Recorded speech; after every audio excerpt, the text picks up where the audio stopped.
वो चुड़ैल लौट आई है। रात का समय था।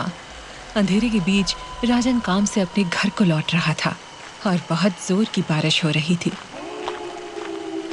जिससे बचने के लिए वो गांव की उस पीपल के पेड़ के नीचे बैठ गया था। वहीं पर एक कुआं भी था जो कई सालों से सूखा हुआ था। और तब अचानक उस कुएं के अंदर से किसी औरत के चिल्लाने की आवाज आई, बचाओ!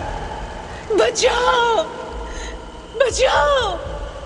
अरे, कौन है इस कुएं के अंदर? राजन तुरंत भागकर कुएं के पास गया। उसके अंदर कोई भी नहीं था और वो चिल्लाने की आवाज भी बंद हो चुकी थी।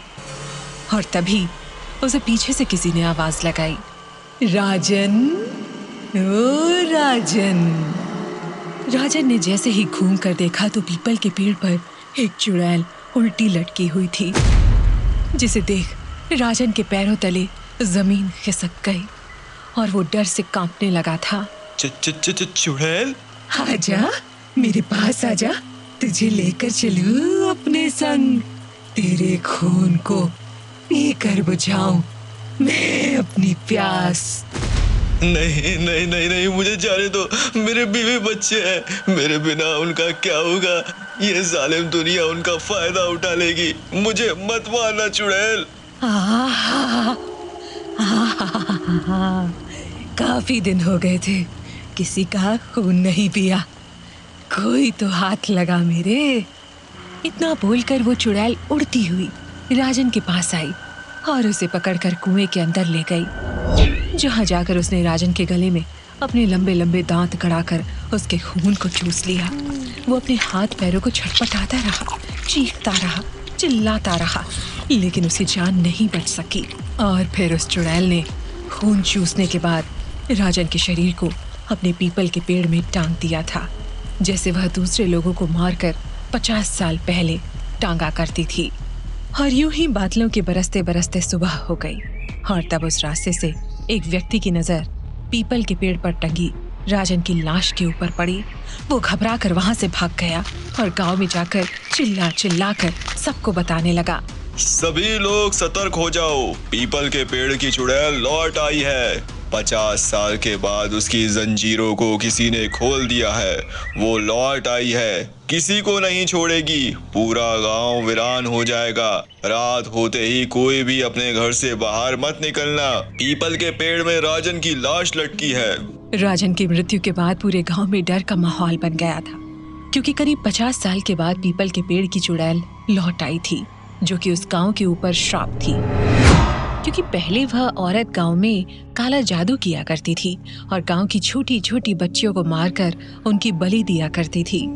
और जब इस बात की खबर गांव के लोगों को पता चली तो उन्होंने उसे एक कुएं के पास बांधकर जिंदा जला डाला। और तभी से वो औरत चुड़ैल बनकर गांव के लोगों को मारने लगी, जिससे बचने के लिए गांव के लोगों ने एक अघोरी की मदद ली। उसने चुड़ैल को अपनी शक्तियों के जंजीरों से बांध रखा था, लेकिन अब वो चुड़ैल छूट चुकी थी। सभी गांव वाले डर की वजह से घर में छुपे हुए थे। रात को बाहर आना सभी ने बंद कर दिया था, जिस वजह से कुछ दिनों से चुड़ैल को कोई भी व्यक्ति नहीं दिख रहा था। और तभी उस बीच चुड़ैल को लगा कि अब उसे किसी स्त्री का शरीर धारण कर लेना चाहिए और एक शरीर के लिए वो गांव में भटकने लगी थी। इधर से उधर जा रही थी कि इसी बीच एक शकुंतला नाम की औरत ने अपने घर का दरवाजा खोल दिया और वह खुला दरवाजा चुड़ैल को आमंत्रण साबित हो गया। फिर वो तुरंत घर में घुसी और उसने शकुंतला का शरीर धारण कर लिया, जिसके बाद वो अपनी ही लड़की को बलि के लिए घर से बाहर ले जाने लगी। चलो ज्योति, तुम्हें मेरे साथ चलना है।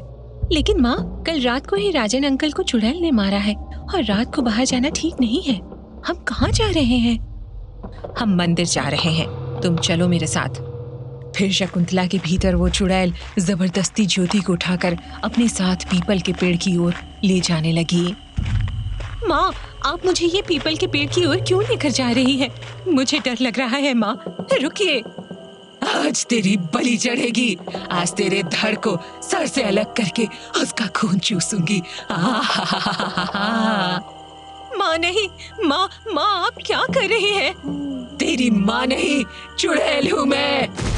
फिर उस चुड़ैल ने ज्योति को पीपल के पेड़ के नीचे फेंक दिया। फिर अपनी शक्ति से हाथों में एक तेज कुल्हाड़ी प्रकट कर ली और फिर लिटाकर उसकी पीठ अपने पैरों से दबा लिया।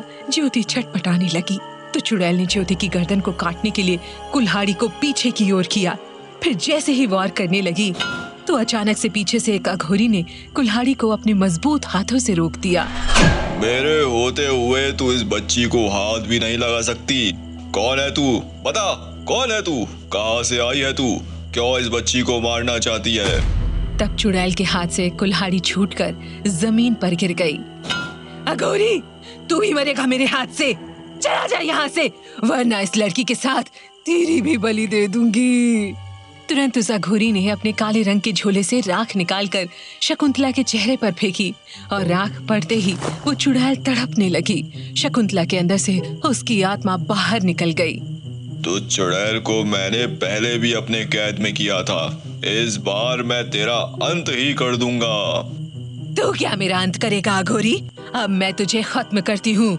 फिर चुड़ैल ने अपनी शक्ति से अघोरी के ऊपर वार किया, लेकिन अघोरी ने अपनी चमत्कारी राख एक बार फिर चुड़ैल के ऊपर फेंकी और राख पड़ते ही चुड़ैल आग से जलने लगी। और फिर उसी वक्त शकुंतला को होश आया। उसने देखा उसके सामने चुड़ैल तड़प तड़प कर मर रही थी। मैं यहाँ कैसे आई?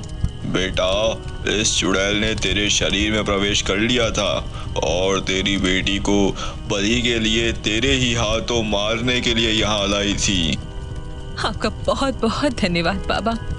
आज अगर आप ना होते तो अनर्थ हो जाता।